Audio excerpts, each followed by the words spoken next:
You're just the IT guy, you don't matter, the CEO laughed while cutting my benefits. He had no idea what I controlled. You're just the IT guy. You don't matter. That's what my CEO practically scoffed as he laughed, right before he slashed my benefits and gutted my pay. What he didn't know. He didn't know I held the patent for the software that kept his entire multi-million-dollar company from crumbling. And the moment those words left his mouth, I knew I was about to teach him a lesson he'd never forget.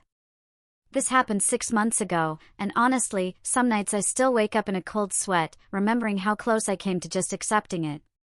To letting them walk all over me. But then I remember what happened next, and I sleep like a baby. My name's Joel, and this is the story of how I went from the invisible IT guy to the man who tanked a billion-dollar company's stock overnight. And yeah, it was completely legal. I'd poured 9 years of my life into Apex Solutions. Started as a fresh-faced junior analyst right out of college, climbed the ladder to senior infrastructure architect. Sounds impressive, right? But to most people in that office, I was still just the guy who fixed the printer or password boy. When I joined, Apex was tiny. Maybe 85 employees, crammed into a renovated warehouse in Seattle. It was that kind of place where the CEO actually knew your name at company picnics. I was 28, fresh out of the University of Washington, drowning in student loans. Apex offered me $52,000 a year, and it felt like winning the lottery. My apartment was a shoebox in Fremont, shared with 3 roommates and a bathroom that smelled permanently of mildew. But I had a job in my field, and that's all that mattered. The work was pretty standard at first: database maintenance, user support, keeping the network alive against all odds. Our systems? Ancient. We're talking late 90s software, held together with duct tape and a whole lot of prayers. The main platform, Data Core Legacy, was a monstrosity. It handled everything: inventory, client billing, project tracking. And it crashed. Minimum twice a week. Lost data randomly. Manual reboots took 3 hours. We had 6 people whose entire job was just babysitting that system.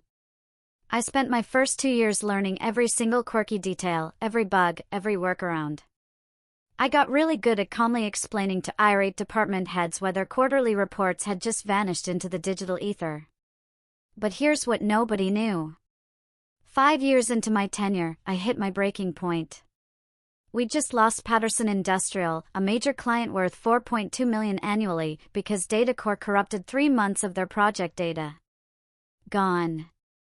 Vanished. Our CTO, a good guy named Ron, called an emergency meeting. We need to upgrade, he pleaded. DataCore is killing us. Management brought in consultants.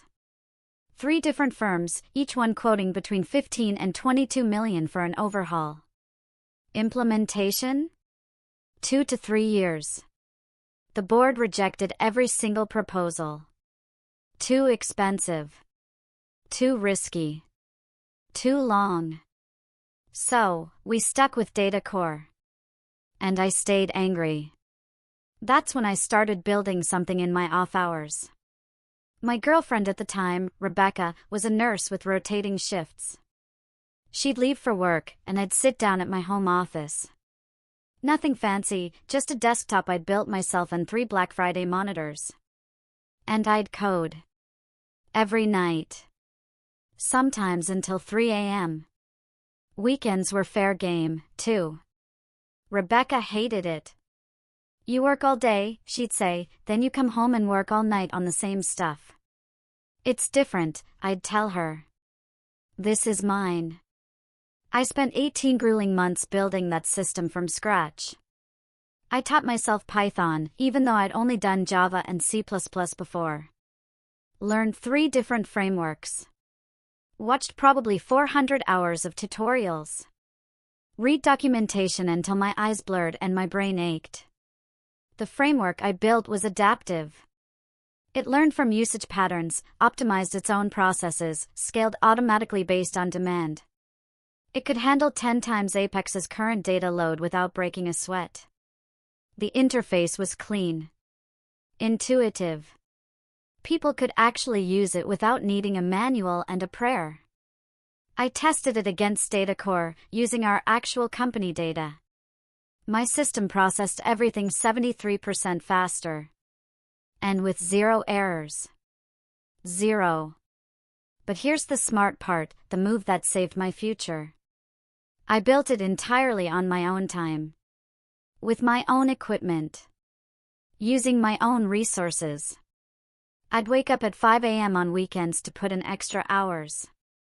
I used vacation days to code instead of actually relaxing. I spent $38,000 of my own dollars on server time, software licenses, development tools, and online courses. Rebecca left me in month 14 of the project. She found me in the office at 11 p.m. on a Saturday, hadn't showered in 2 days, surrounded by empty energy drink cans and pizza boxes. I can't do this anymore, Joel. You're obsessed. She wasn't wrong. I was obsessed. But I was also building something that would change everything. The day I finished the beta version, I sat back in my chair at 4:17 a.m. and just stared at the screen. 18 months of my life, right there. Functioning. Beautiful. Perfect. I crashed for 14 hours straight after that. When I finally showed it to Ron, he nearly fell out of his chair. Joel, this is incredible.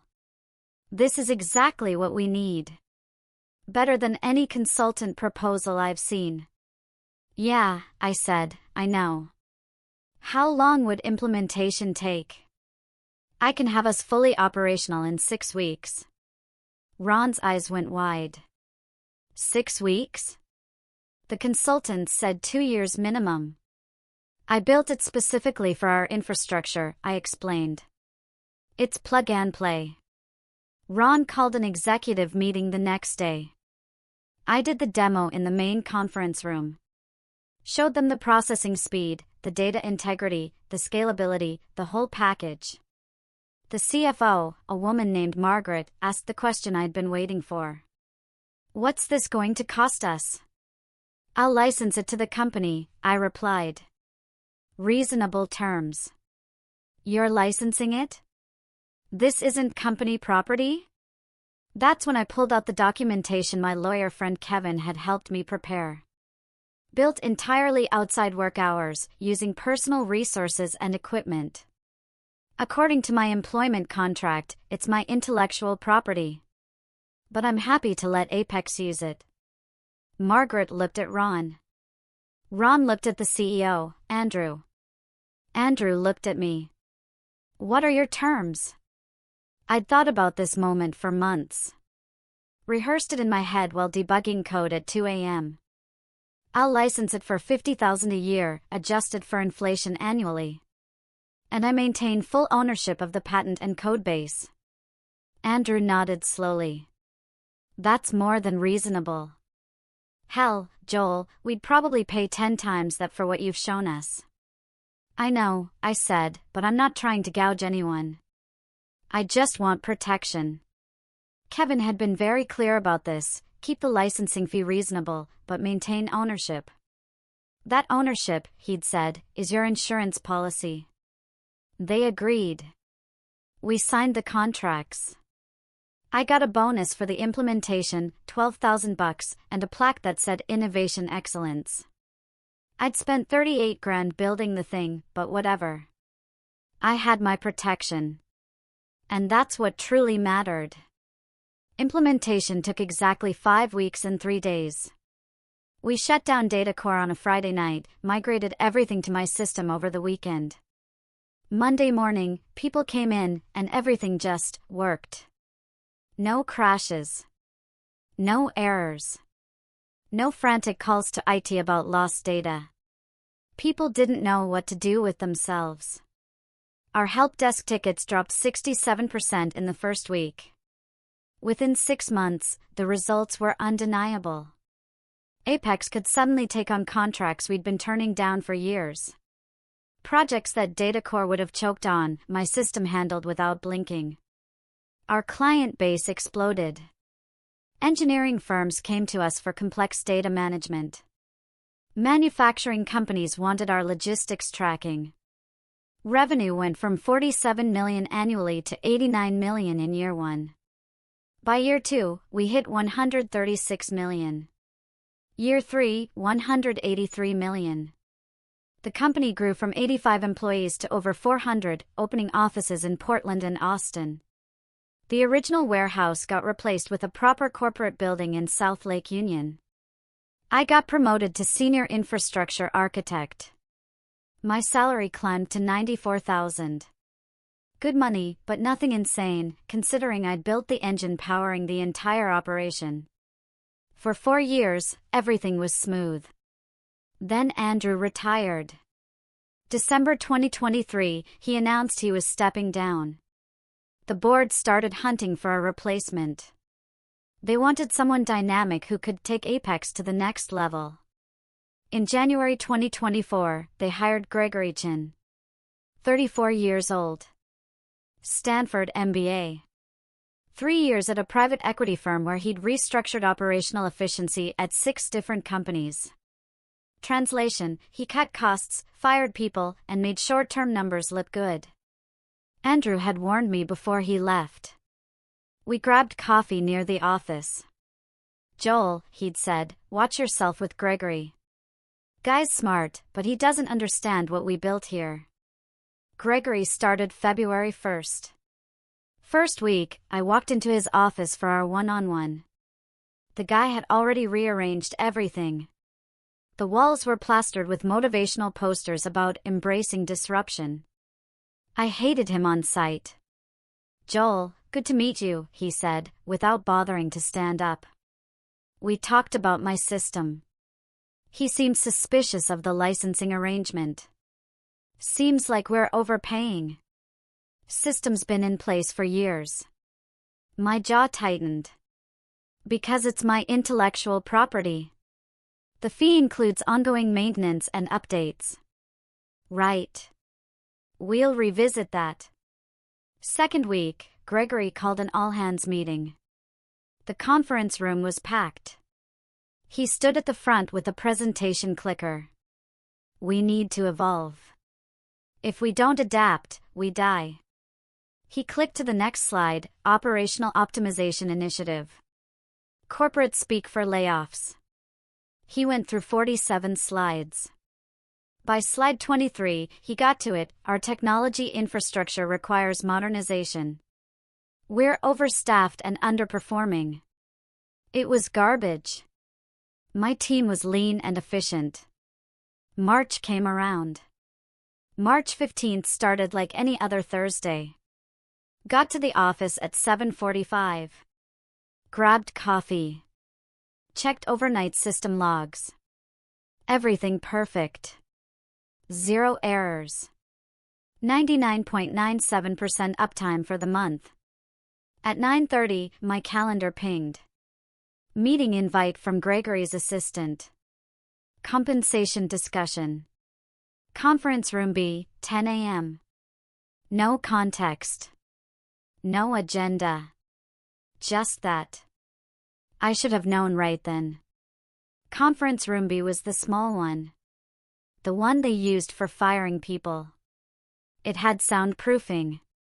No windows. Private. I walked in at exactly 10 o'clock. Gregory was there with Amanda Reeves, the new CFO he'd brought in from his last company. She was in her mid-30s, always looked like she'd just smelled something rotten. And sitting in the corner was a guy I'd never seen before. Expensive suit. Leather portfolio. The corporate lawyer look. "Joel, have a seat," Gregory said. Again with the not standing up. A power play. I sat down. "We're making some changes to our compensation structure," Gregory began, that fake friendly tone that made my skin crawl. "Part of our operational optimization. We're moving to a performance-based model that better aligns with industry standards." Amanda slid a folder across the table. "These are the new terms." I opened it. My salary reduced from $94,000 to $67,800. A 28% cut. Annual bonus eliminated entirely. Health insurance switched to a high-deductible plan where I'd be paying $6,000 out of pocket before coverage even started. Vacation days reduced from 18 to 12. I looked up. This is a joke, right? These are market rate corrections, Amanda said, clinical, like she was reading from a script. We've analyzed comparable positions across the industry. I built the entire system this company runs on, I shot back, my voice barely controlled. Gregory smiled. Not friendly. Condescending. And we appreciate that contribution, but that was 5 years ago, Joel. This is about current value, not past accomplishments. My current value? The system runs everything. Every single department, every client contract, all on my platform. Our platform, Gregory corrected. We license it. Yes. But it's integrated into company operations. It's not like you're actively developing new features. I stared at him. I maintain it. I update it. I ensure 99.9% uptime. That's active work. Work that frankly doesn't require your current compensation level. He leaned forward. Joel, let's be realistic about your position here. You're in IT technical support. You're a valuable member of the team, sure, but you're not exactly mission critical. Asterisk, you're in IT. Not mission critical, asterisk, I'd pulled all-nighters when systems went critical. Cancelled family events to fix emergencies. Built something from scratch that transformed this entire company from a struggling mid-tier operation into a regional powerhouse. And this guy, who'd been here 8 weeks, was telling me I wasn't mission critical. What about everyone else? I asked. Is this happening across the board? The technical staff will see similar adjustments, Amanda said. Directors and above retain their current packages. Right. So, the guys actually doing the work get gutted while management keeps their full salaries. And if I don't agree to these terms? Gregory's smile sharpened. Then we'd have to seriously evaluate your position at Apex. He paused. These changes are happening. The only question is whether you're part of the future here. The lawyer in the corner slid papers across the table. Sign here, here, and here. Changes effective April 1st. I looked at those documents, my mind racing. I thought about my licensing agreement. That very specific clause Kevin had insisted on. License valid contingent on continued employment in good standing and maintenance of agreed-upon compensation structure. Maintenance of agreed-upon compensation structure, they were about to breach the contract. Unilaterally. Can I have 24 hours to review this? Gregory's jaw tightened. Joel, this isn't really a negotiation. We've made a business decision based on market analysis and operational needs. So, that's a no? That's a we need your signature today. I stared at him. He stared back. Amanda checked her watch. A total power move. Like my career mattered less than her lunch reservation. Joel, Gregory said, his tone shifting harder. Now, let me be very clear. You fix computers. You reset passwords. You keep systems running. That's important work, but it's not strategic. It's not leadership. You're not irreplaceable. You fix computers, 9 years at this company. A system that generated $136 million in annual revenue directly and supported another $400 million in operations. I'd sacrificed a relationship. Countless nights of sleep. Thousands of my own dollars. And to this Stanford MBA who'd been here 2 months, I was just the guy who fixed computers. You're making a mistake, I said quietly. No, Joel. We're making the right business decision. And you're going to sign these papers, or you're going to find yourself making a very different kind of decision. The threat was clear. I picked up the pen. Signed every page. Gregory smiled. Excellent. Welcome to Apex 2.0. I stood up and walked out. My hands were shaking, not from fear, but from pure, concentrated rage. Made it back to my office, closed the door, sat down at my desk, and stared at my computer screen for probably 5 minutes without moving. Ron knocked, came in without waiting for an answer. Joel, I just heard. I'm sorry. I fought against this, but Gregory's got the board convinced this is necessary. It's fine, I lied. It's not fine. It's garbage. You built this place. Apparently, I just fix computers. Ron winced. He actually said that word for word? Joel. Ron looked genuinely conflicted. I'm trying to push back where I can, but he's got authority I don't have anymore.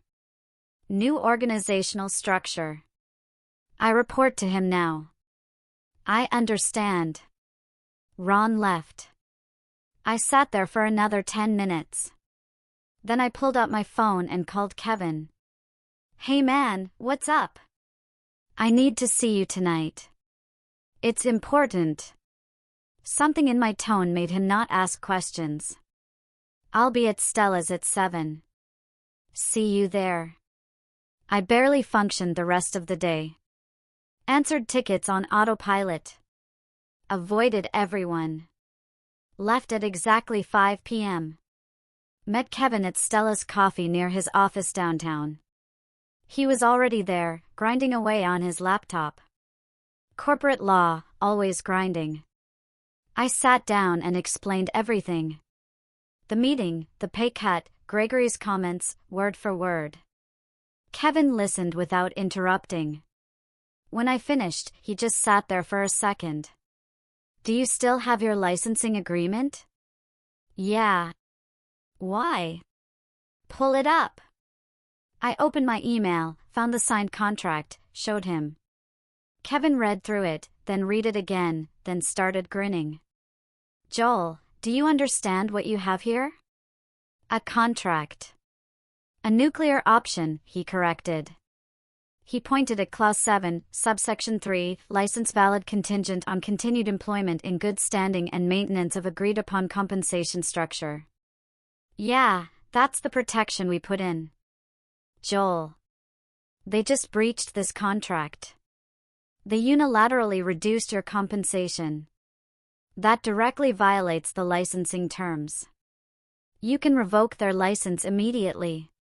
The weight of that hit me like a truck. What happens if I do that? Kevin leaned back, that lawyer grin getting wider. Their entire system stops working. They can't access your software.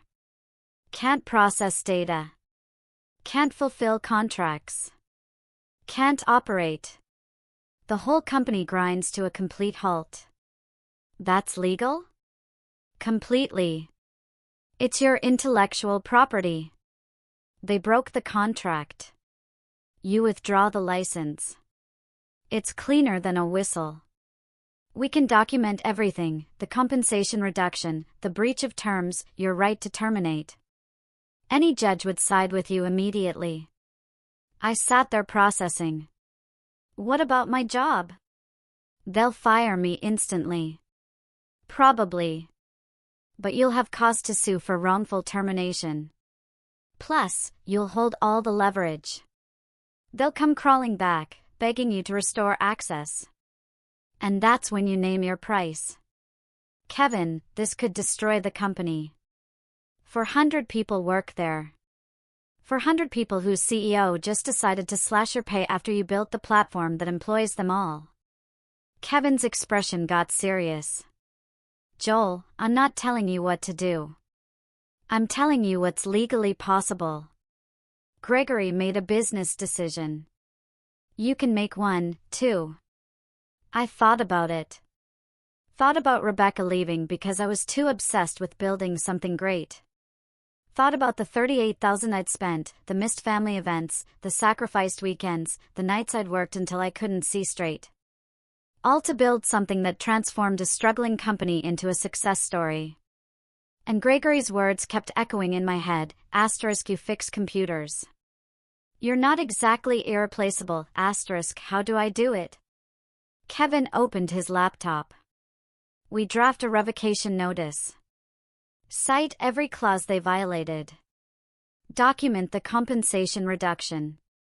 Reference your patent ownership. Send it via certified mail, email, and through their legal department portal. Make it official. Make it airtight. We spent the next 3 hours drafting that notice. Kevin was meticulous. Every sentence legally bulletproof, every citation precise, every claim documented with evidence. By 10 p.m., we had it ready. One more thing, Kevin said. You built a kill switch into the system, right? Yeah. Authentication protocol. If their license status changes, access gets revoked automatically. How fast does it work? Immediate. The second their credentials show as invalid, the system locks them out. Kevin nodded slowly. Joel, once you send this notice, there's no going back. You need to be absolutely sure. I looked at that document. Pages of legal language that basically said, * you broke our deal. Now you lose access to everything, *, what would you do? I asked. Kevin considered it. Honestly, I'd be terrified. This is nuclear. But Gregory disrespected everything you built. Treated you like you're disposable. Sometimes people need to learn lessons the expensive way. I thought about my team. Good people who'd get caught in this mess. But I also thought about Gregory's smug face. The way he dismissed my work. The casual cruelty of cutting my pay while keeping his own bloated salary. Do it, I said. Send the notice. Kevin hit send at 10:37 p.m. on March 19, exactly 4 days after the conference room meeting. The email went to Gregory, Amanda, the entire board of directors, and Apex's legal department. The certified letter would arrive Friday morning. What now? I asked. Now you go home, get some sleep, and prepare for chaos. I didn't sleep much that night. Friday, March 22nd. I got to work at my normal time, 7:45 a.m. Everything seemed normal. People getting coffee, settling into their desks, the usual Friday morning vibe. At 9:17 a.m., Gregory's assistant called my desk phone. Joel, Mr. Chen needs to see you immediately. I'll be there in a few minutes. He said immediately. I walked to Gregory's office. The door was open. He was standing by his window, phone pressed to his ear, looking tense. Saw me and ended the call abruptly. What the hell is this? He shoved a paper across his desk. The revocation notice Kevin had sent. It's exactly what it says. I'm revoking Apex's license to use my software. You can't do that. I can. You breached our licensing agreement when you reduced my compensation. So, the license is terminated. Gregory's face went red. This is insane. You're going to shut down the entire company. I'm enforcing my contract. The same contract you ignored when you cut my pay. Joel, be reasonable. I was reasonable for 9 years. I built something that made this company wildly successful. And you decided I was just a guy who fixes computers. I never said, you said exactly that. Conference Room B, March 15, 10:17 a.m. Quote, you fix computers. You're not exactly irreplaceable. Remember? He went quiet. So now you get to find out how replaceable I actually am. We'll sue you into the ground. Good luck. My lawyers already reviewed everything. I'm completely within my rights. You want to fight this in court? We'll be there. But every day your systems are down, you're hemorrhaging money. I left his office, walked back to my desk, and set an alarm on my phone for 4:47 p.m. The rest of the day was surreal. Went to meetings, answered questions, everything normal except Gregory and Amanda kept disappearing into closed-door conferences. The legal team kept calling me, and I kept forwarding them to Kevin. At 4:35 p.m., I backed up my personal files to a thumb drive. At 4:42 p.m., I sent a company-wide email, "If you need anything from me, reach out by end of day. Availability may be limited starting Monday." At 4:46 p.m., I logged into the back end of my system. Changed the license status for Apex Solutions from active to terminated. At exactly 4:47 p.m., their access was revoked. Every terminal. Every process. Every dashboard. It just stopped. I watched through my office window as monitors across the floor went dark. Heard confused voices. Is the system down? I just lost everything. Is this a network issue? At 4:52 p.m., my desk phone started ringing. The CTO. I let it go to voicemail. Another call. Ron from infrastructure. Voicemail. At 5:02 p.m., my personal cell rang. Gregory. I answered. Joel, what the hell did you just do? I revoked your license to use my software. It's in the email I sent this morning. You breached our agreement when you cut my compensation. You can't just shut down the entire company. Actually, I can.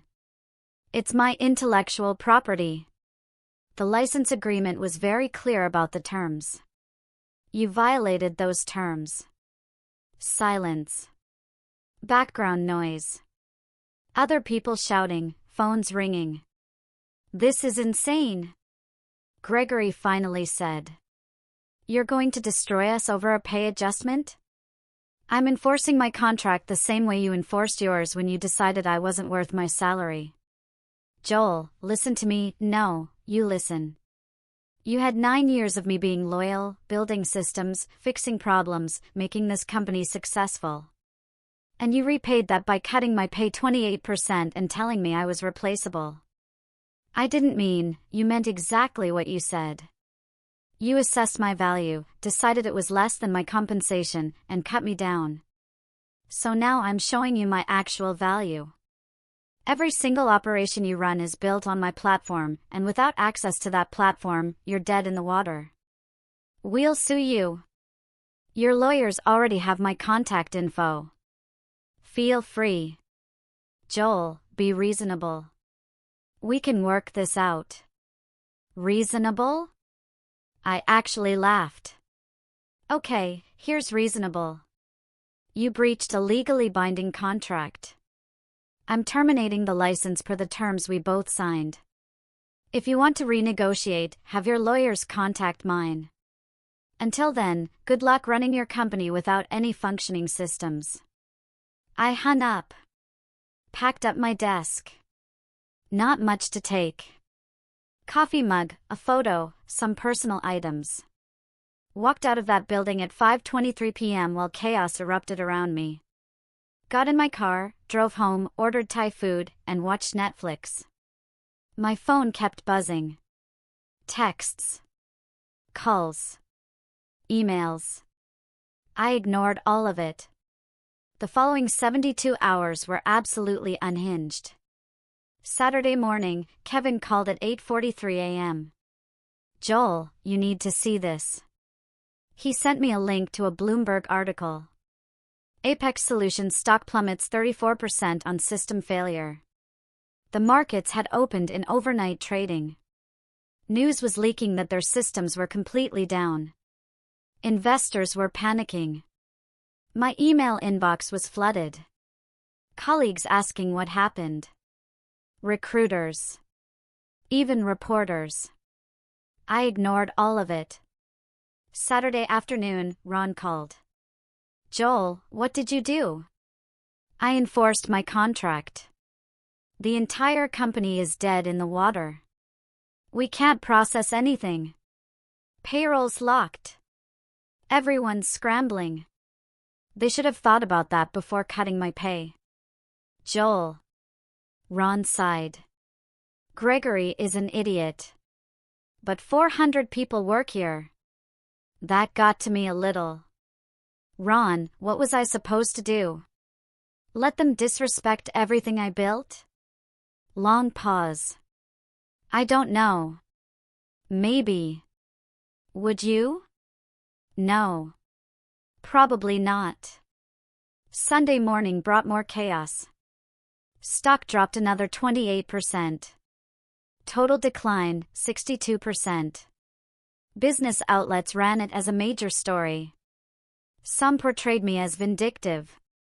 Others called it David versus Goliath. Sunday at 3:47 p.m., I got an email from Apex's board. Subject, urgent meeting request. Body, Mr. Joel. We would appreciate the opportunity to discuss a resolution. Please contact us at your earliest convenience. I forwarded it to Kevin. He called 10 minutes later. They're ready to negotiate. Monday morning, Kevin and I drafted our proposal. $8 million, one-time licensing fee. $2 million annually going forward. Full restoration of my compensation, plus a 40% raise to $131,600. An ironclad employment contract. And Gregory's immediate resignation. Kevin looked at that last item. This might be a deal breaker. Then they don't get their systems back. We sent it Monday at 11 a.m. By 2 p.m., we got a response requesting an in-person meeting. Tuesday, 9 a.m. Kevin and I walked into Apex headquarters. The lobby was chaos. Phones ringing non-stop. Employees clustered in groups, whispering. Security looked stressed. We took the elevator to the executive floor. The entire board of directors was there. 8 people around a conference table. Gregory sitting at one end looking like he'd aged 5 years in 4 days. Amanda next to him, pale and quiet. Harrison, the board chairman, stood up when we entered. Old school guy, built his fortune in manufacturing. Semi-retired but still influential. Joel. Kevin. Thank you for coming. We sat down. The room was tense. You could feel it. Harrison cleared his throat. Let's be direct. We're in a crisis. 4 days of complete system failure. Our market cap has dropped $1.2 billion. 7 major clients have filed breach of contract notices. 15 more are threatening legal action. We're hemorrhaging approximately $4.8 million per day in losses and penalties. He slid a printed analysis across the table.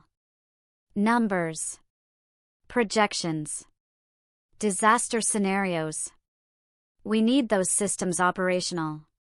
We understand there was a dispute about compensation. We're prepared to resolve it. Kevin pulled out our proposal. These are our terms. Harrison read it, passed it to the next board member. It went around the table. Gregory's face went from pale to red. This is extortion, he blurted out. No, Kevin replied calmly. This is a licensing agreement. You're free to decline and develop your own systems. Everyone at that table knew that was impossible. Building a replacement would take years and tens of millions of dollars. They'd be bankrupt long before it was functional. $8 million is ridiculous. Amanda said, her first words since we'd arrived. Actually, it's quite reasonable, Kevin said. Your company generated approximately $183 million annually using Mr. Joel's software for 5 years. That's $915 million in revenue directly enabled by his intellectual property.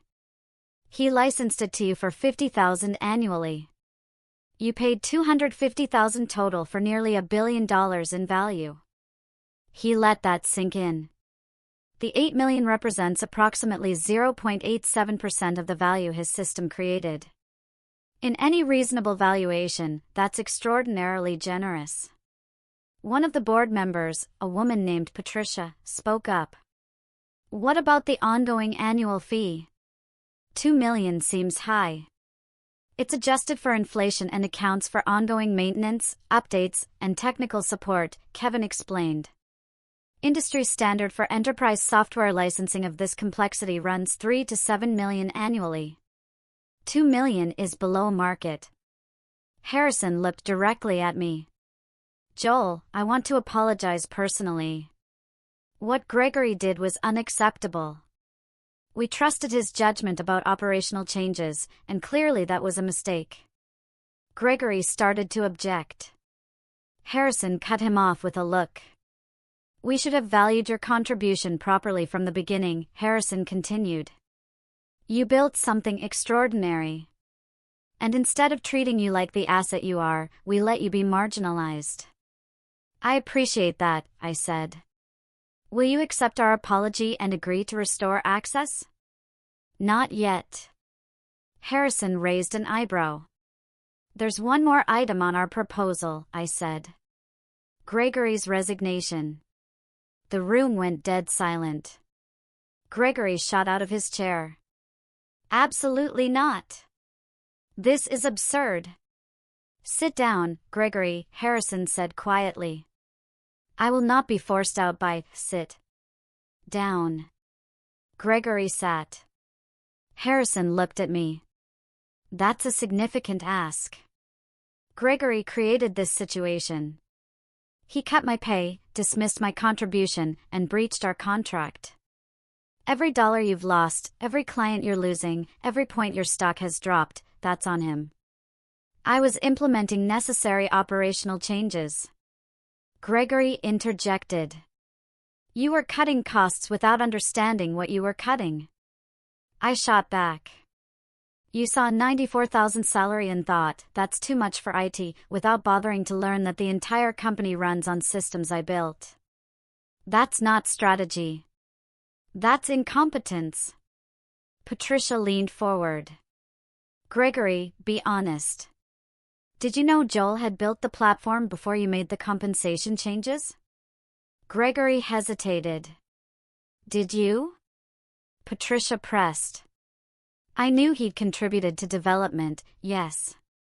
Did you know he owned the patent? Longer pause. I was not fully aware of the licensing arrangement. So, you cut the pay of the man who owns the intellectual property your entire operation depends on, without even reading his contract? Gregory had no answer for that. Harrison looked around the table. We need to vote. Joel's terms include Gregory's resignation. All in favor? Hands went up. 1, 2, 3. Patricia, the CFO from the manufacturing subsidiary. 2 other board members I didn't know. 6 out of 8. More than enough. Harrison turned to Gregory. You have until end of business today to submit your resignation. Make it voluntary. Make it quiet, and we'll provide your full severance package. Otherwise, we terminate you for cause, and you get nothing. Gregory looked like he'd been punched in the stomach. This is insane. I've been CEO for 9 weeks. And in 9 weeks, you've cost this company over $1 billion in market value and nearly destroyed our entire operation, Harrison said. I think you've done enough. Gregory stood up, looked at me with pure hatred. You'll regret this. Probably not, I said. He walked out. Amanda followed. Harrison turned to me. The rest of the terms, we accept. $8 million, $2 million annually. Your salary restored with the raise, protected contract. We'll have the paperwork ready by tomorrow morning. Kevin and I exchanged glances. One condition, I said. I want Patricia as the next CEO. Everyone looked at Patricia. She looked surprised. Joel, I'm not. You asked the right questions. You saw through Gregory's incompetence. This company needs someone who actually thinks before making decisions. Harrison nodded slowly. Patricia's been with us as an advisor for 3 years. Former CEO of 2 successful companies. It's not a bad suggestion. I'd have to think about it, Patricia said. Think fast, Harrison replied. We need stability immediately. Patricia looked at me. If I do this, you'll restore system access? The moment the contracts are signed and the licensing fee is transferred, access is restored. Then I'll do it. The board voted again. Unanimous. Wednesday morning, Kevin and I returned to sign the agreements. $8 million wired to an account Kevin had set up. $2 million annual licensing fee, paid quarterly. Salary $131,600, full benefits, stock options, protected contract. Gregory's resignation was already public, stepping down to pursue other opportunities. Nobody believed it. Patricia was announced as interim CEO with board approval to remove the interim after 90 days. I restored system access at 10:47 a.m. Wednesday. Every terminal came back online. Data intact. Processes resumed. The relief in that building was palpable. Thursday, the stock recovered 41%. Still down overall from the crisis, but climbing. Friday, business journals ran stories about the dramatic resolution. Some called it unprecedented. Others called it a cautionary tale about undervaluing key employees. I became a minor celebrity in tech circles. Got interview requests from major publications. Declined all of them. Kevin, on the other hand, was thrilled. I'm putting this case in my portfolio. Best contract enforcement I've ever done. Monday, I came back to work. Walking through those doors was surreal. People stared. Some smiled. Some looked away. Everyone knew the story by then. It had leaked everywhere. My team, the developers and analysts who'd worked under me, actually applauded when I walked in. Welcome back, boss, said Rachel, my lead developer. Thanks. Good to be back. Ron pulled me aside. Joel, I'm glad you won. Gregory was going to gut this whole department. You saved us. I saved myself, I corrected. You guys just benefited. Either way, thanks. Patricia called me to her office that afternoon. The office Gregory had occupied for 9 weeks was completely different now. The minimalist furniture was gone. The motivational posters were gone. It looked like an actual workspace. Joel, sit. I sat. I want to be very clear about something, she started. What happened here was inexcusable. You built something extraordinary, and instead of valuing it, we treated you as expendable. I appreciate that. I also want you to know that changes are happening. Real changes. IT is getting properly funded. Your team is getting the respect and compensation they deserve. And anyone who talks about you like Gregory did will be shown the door immediately. She slid a document across her desk.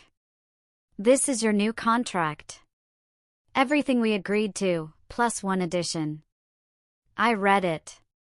The addition, annual performance review with guaranteed minimum 5% raise, plus discretionary bonuses based on system performance. You don't have to do that. Yes, I do. You saved this company twice. Once by building the system. Again by forcing us to recognize our mistakes. That's worth rewarding. I signed it. One more thing, Patricia said. I want your input on all major operational decisions going forward. Formal advisory role. If we're making changes that affect infrastructure, I want to hear from you first. You're serious? Completely. Gregory's mistake was thinking he knew everything. I know what I don't know, and I don't know what you know. So, I'm asking for your expertise. That actually meant something. Over the next few weeks, things stabilized. The stock recovered to about 85% of its pre-crisis value. Some clients came back, others were lost permanently, but the company survived. Patricia turned out to be exactly what Apex needed. She rebuilt relationships with clients, restructured management to include more collaboration, and actually listened to department heads instead of just dictating changes. My team grew to 12 people. I made sure every single one got fair compensation and good benefits. I'd learned that lesson the expensive way. The $8 million sat in investments. I didn't go crazy with it. Bought a nicer apartment in Capitol Hill, paid off my student loans, started a college fund for my nephew, invested the rest conservatively. The $2 million annual licensing fee kept coming. Quarterly payments like clockwork. The first one hit in June. Watching that deposit clear was satisfying in a way I can't quite describe. People from my past reached out. Rebecca, my ex-girlfriend, sent a text. I saw the news. Always knew you were smart. Sorry I didn't see it then. I didn't respond. Ron's wife sent me homemade cookies with a note, thank you for not letting them win. I ate the cookies. 6 months later, I'm still here. The stock has recovered to 87%. Patricia rebuilt client relationships, fixed Gregory's mess, and actually listens to people. My team's at 15 people now. Rachel got promoted to lead developer. We even hired 2 new engineers from Microsoft who wanted to work somewhere that valued tech. In July, Patricia called me in again. 3 other companies wanted to license my platform. Combined offer, $12 million annually. I signed deals with all 3 by August. My accountant called it the best contract structure he'd ever seen. October brought something unexpected. Gregory sued me. Filed a complaint claiming I'd sabotaged operations and damaged his reputation. He wanted $8 million. Kevin called me laughing. Not a chance. We had everything documented. Case dismissed. Judge called it frivolous. Gregory got hit with my legal fees, $47,000. I heard he had to sell his condo to pay it. In November, Apex landed a $94 million logistics deal. Patricia sent me a message, this happens because your system can handle it. The board voted me a $250,000 bonus. I split it with my team. In December, Rebecca emailed, wanting to meet. Said she'd made a mistake. I deleted it. And just last month, I ran into Amanda at a coffee shop. I wanted to apologize, she said. I should have pushed back harder. You were doing your job. My job was to protect the company. I nearly destroyed it. She'd left Apex in January. Freelance consulting now. She asked if I was hiring. I said no. Life's funny, isn't it? One day you're just the IT guy, the next, you're quietly collecting millions and watching the people who dismissed you learn the hard way. Sometimes, the most powerful thing you can do is simply know your worth and hold the line. Especially when you're holding all the cards.